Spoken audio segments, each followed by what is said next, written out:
From the almost simultaneous release of the Myth of Sisyphus essay and the L'Étranger novel until his receiving the Nobel Prize of Literature in 1957 and his death by a tragic car accident on the 4th of January of 1960, Albert Camus was one of the most influential philosophers and writers of the post-war world.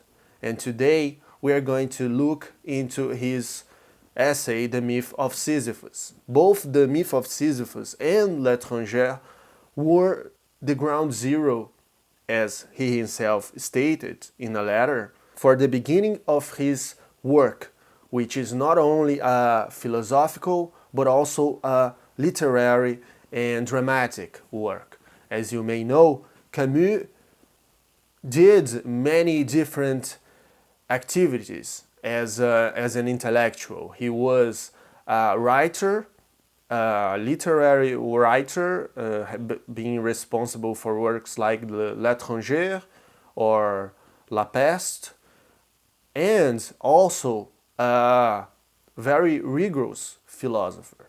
We can tell by The Myth of Sisyphus or his later work, The Rebel. In fact, Camus' work can be divided into three different phases. The first phase, or the first cycle, we can call, it is usually called the cycle of the absurd, which consists of a novel, a work of philosophy, and a play. The novel is, of course, L'Étranger. The work of philosophy is The Myth of Sisyphus. And the play is Caligula.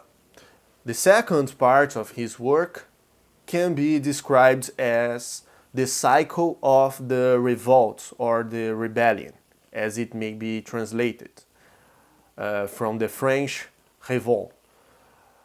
Well, here we have, as a work of fiction, as a novel, La Peste, the plague, and as a work of philosophy, The Rebel, L'Homme Révolté, and as a play, the Stage of Siege.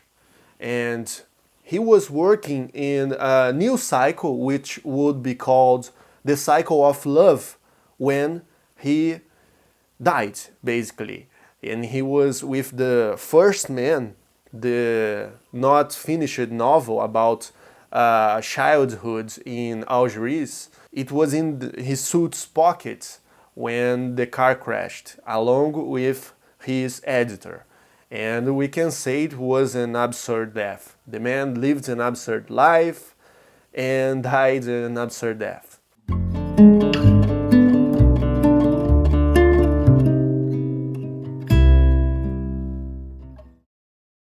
So let's get into the Myth of Sisyphus.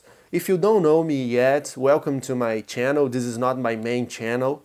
I'm a master in philosophy and a PhD student in philosophy from Rio de Janeiro, Brazil, and I have a channel in Portuguese, which is my original language. So I recently, after the success of my first channel, I decided to create an international channel, which you are watching now, and you are welcome to subscribe, by the way. So today we're going to look at the myth of Sisyphus and study its main concepts. So he starts talking about an absurd reasoning, absurdity and suicide. He says, there is but one truly serious philosophical problem, and that is suicide. Judging whether life is or is not worth living amounts to answering the fundamental question of philosophy. All the rest, whether or not the world has 3 dimensions, whether the mind has 9 or 12 categories, comes afterwards. So, how is he going to deal with this? We have to acknowledge that Camus is writing in a time of, his entire life, by the way, was lived in a time of several very serious world conflicts, a time of extreme nihilism, a time of war, a time of polarization, and imminent threat to society and life in general. So suicide was a very, very serious, as it always is, topic. And many people took it as a way of maybe an ethical escape from life. But Camus ultimately is going to reject suicide because for him suicide is like throwing the towel, giving up in face of such an adversary which is the absurd or the absurdity of existence, which is not to say the absurdity of the world. We're going to look into it more specifically. So, if giving up, taking your life is not the answer, which is the answer? Is it conformity? Is it something else? Camus is going to say that the answer is living a life of revolt, a life of lucidity. He says, at any street corner, the feeling of absurdity can strike any man in the face. You might have had this feeling when you discover that you got expelled from something or got fired from your job, or when a terrible accident happens in your life, or your wife was diagnosed with some serious disease, or so on. It always comes abruptly. We always work towards achieving a goal, and when we get there, we're not satisfied, and we have to start all over again. And even the vacation we plan and we think this is an escape, it's not. It's part of the absurdity scheme. So we live a life of work that is ultimately meaningless. And life is ultimately meaningless. And this is how he connects the state of life of the modern man with that of the Greek Sisyphus, which is a man who was condemned by the gods to rolling a rock up on a hill, and as soon as he gets there, the rock falls back and he has to start all over again for eternity. So when we reach the goal, this is no longer the goal, we are no longer satisfied, and we are very briefly satisfied, and we have to go on and start another goal. He talks a lot about Soren Kierkegaard, who was for many people the father of existentialism. And Kierkegaard, as you may know, was a Christian. He was a Protestant.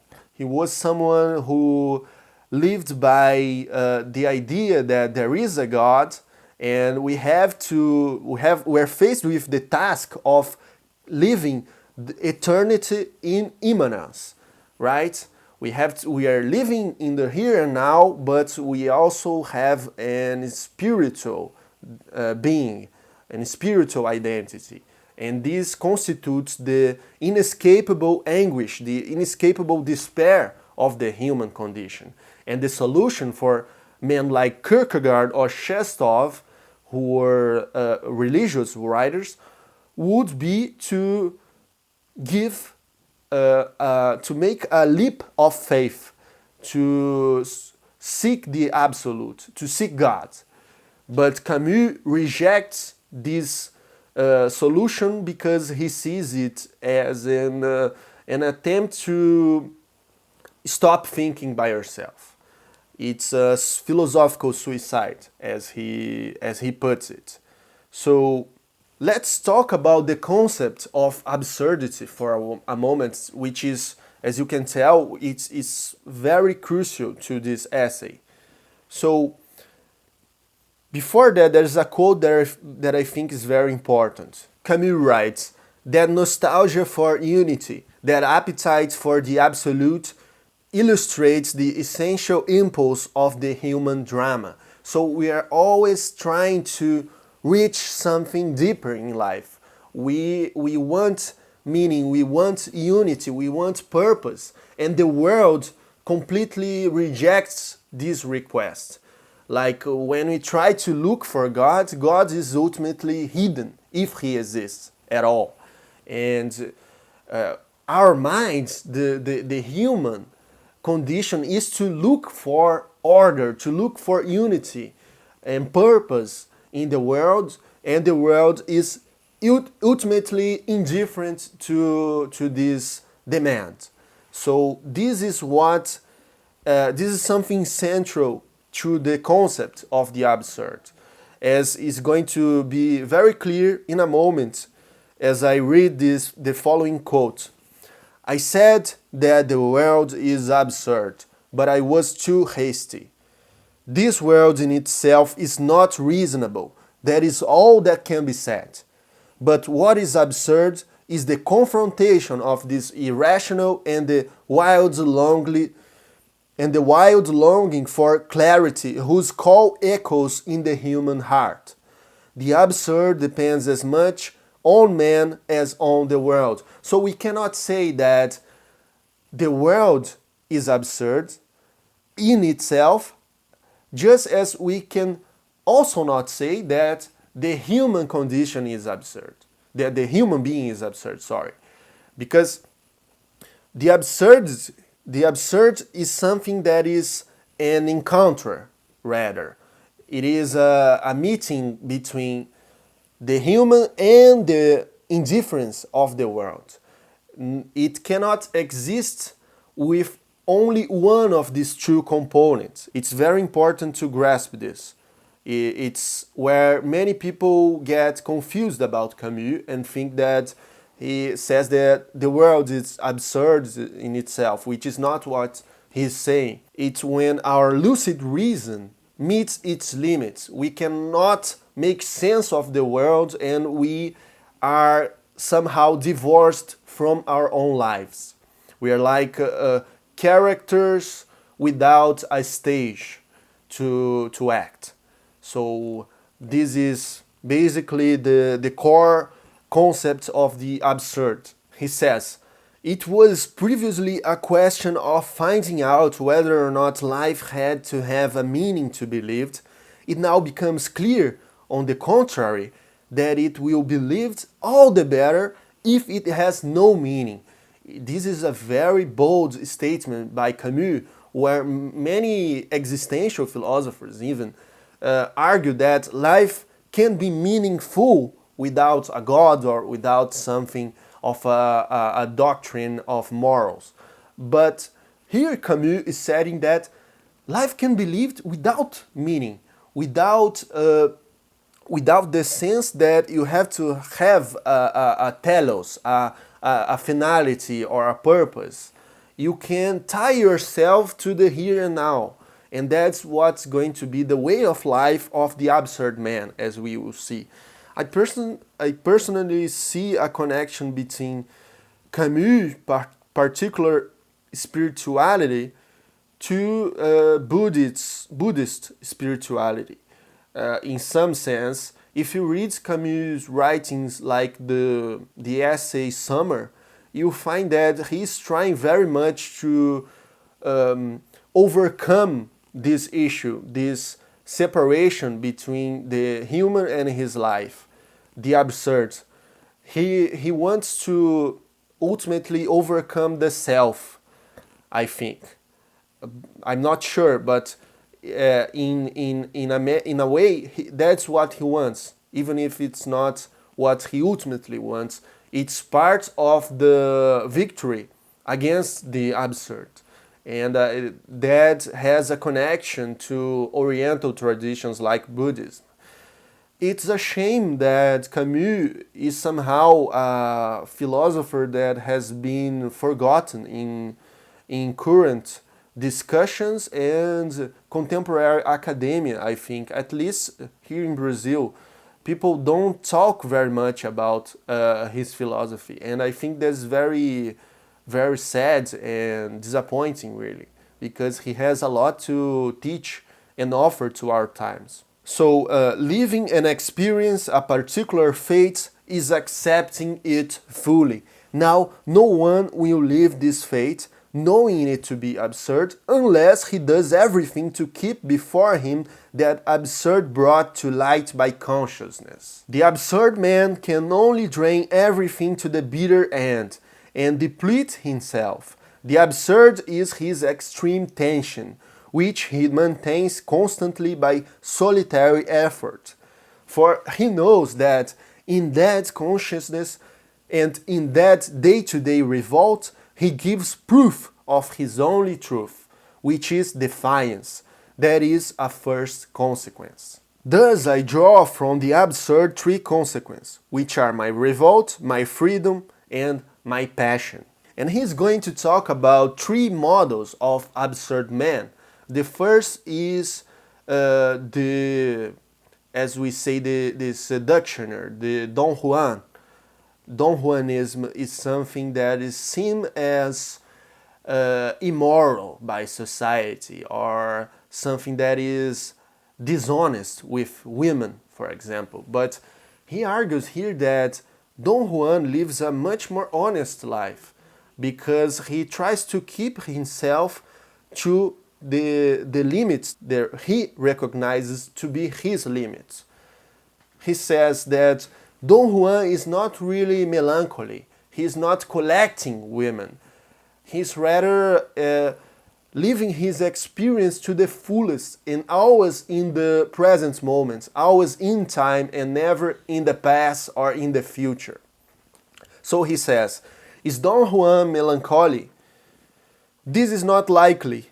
I shall barely have recourse to the legend, the laugh, the conquering insolence, the playfulness and love of the theater are all clear and joyous. Every healthy creature tends to multiply himself. So it is with Don Juan. But furthermore, melancholy people have two reasons for being so. They don't know or they hope. Don Juan knows and does not hope. He remains one of those artists who know their limits, never go beyond them.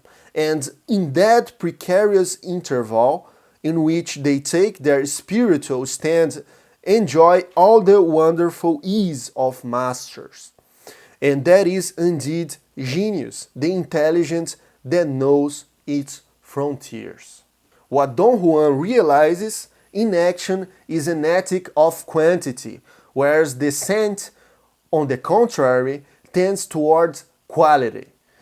Not to believe in the profound meaning of things belongs to the absurd man. The absurd man is he who is not apart from time. This is very, very important. This is key. So, beyond Don Juan, we have two others models, let's say, for the absurd man. The intermediate one is the actor. I say this, but this is not a question of degree. They are all equally absurd men. The actor, he lives multiple lives by representing multiple lives. He lives them to the fullest and he moves on to the next. And he is able to forget the previous life, the previous role. And this is very important for, let's say, quotidian life as it relates to relationships. Like one doesn't work and we move to the other, or even if you choose to live a non-monogamous lifestyle, it's very possible, and it's actually much more prehistorically human than monogamy, which only came to be, by the way, with the rise, with the agriculture coming up, with the revolution that it brought up, the first farms and the first priests, the first monks, the first sacerdotal traditions.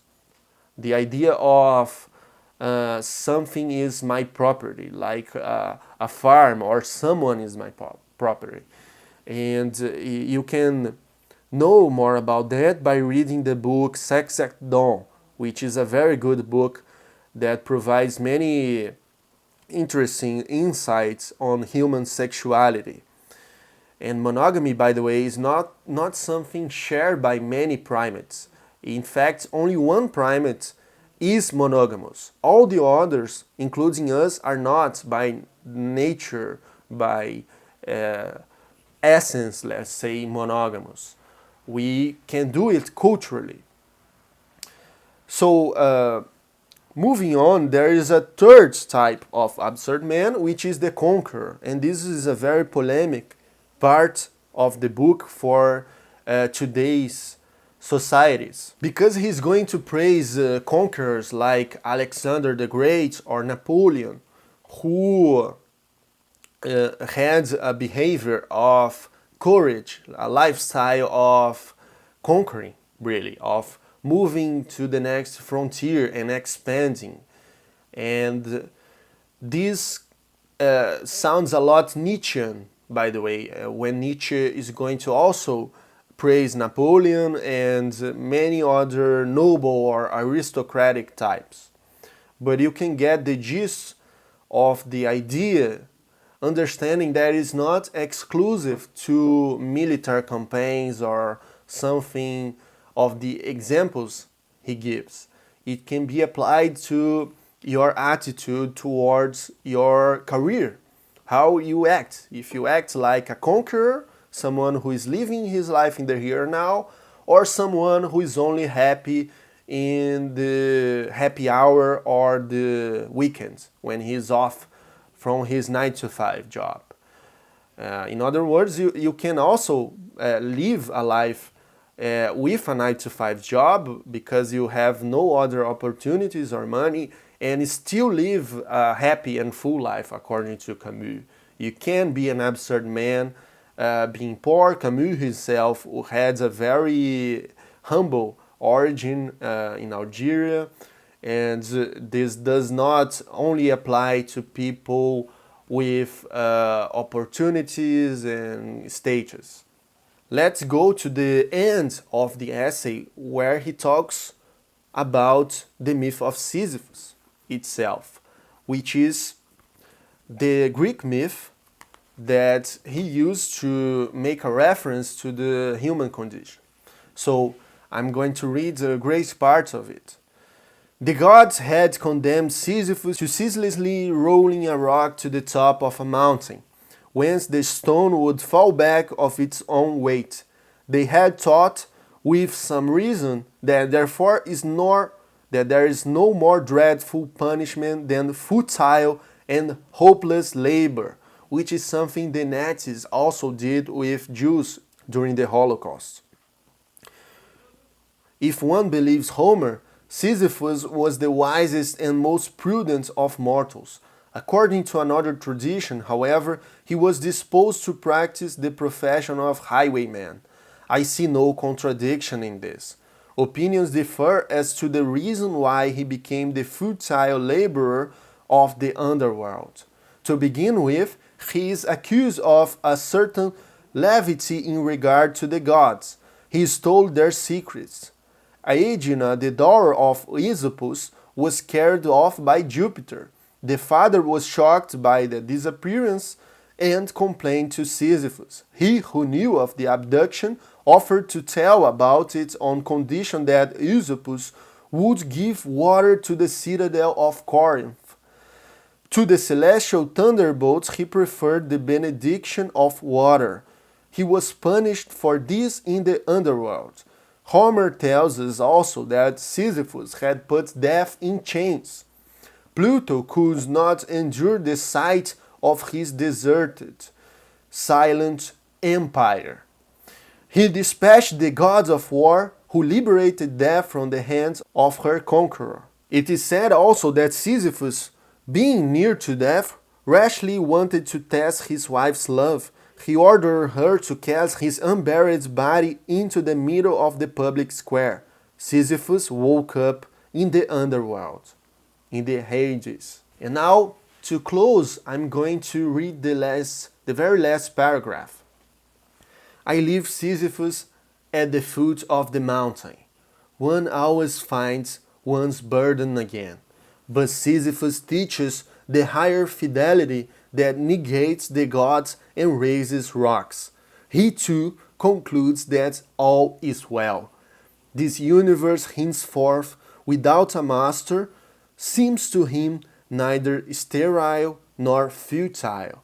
Each atom of that stone, each mineral flake of that night-filled mountain, in itself forms a world. The struggle itself towards the heights is enough to fill a man's heart. One must imagine Sisyphus happy. And then there is an appendix in which he talks about Franz Kafka's work as an absurd creator. If you are familiar with Kafka's work like the Metamorphoses or the Trial, you may know that Kafka treats the absurdity without recognizing its absurdity. And that is his genius. He talks about absurd situations like a man becoming an insect and carry on his life as an insect to the point that his job, his boss complains that he got late without pointing out that he now is an insect. And that Kafkaesque attribute can be spoken of as an absurd style, because he makes the absurd logical, and he makes the reader read all over again his work without providing ultimate explanation for the events. So I hope you liked this video. If it helped you, please leave a comment. If you have any questions, also leave a comment. Feel free to subscribe, to like the video, and to share. This will help me a lot grow this channel, and I thank you very much, and I'm going to see you in the next lectures. I also would like to point out that Camus was a close intellectual of the existentialists circle, like that of Jean-Paul Sartre and Simone de Beauvoir, and Sartre was somehow very critic and condemnatory of Camus' later work, because Camus did not want to have anything to do with communism anymore after the Soviet Union under Stalin and the crimes that it committed. And so Sartre said he was becoming somehow a man of the bourgeois, and which is not true, of course. And they went different ways. And you can check out my lecture on Sartre.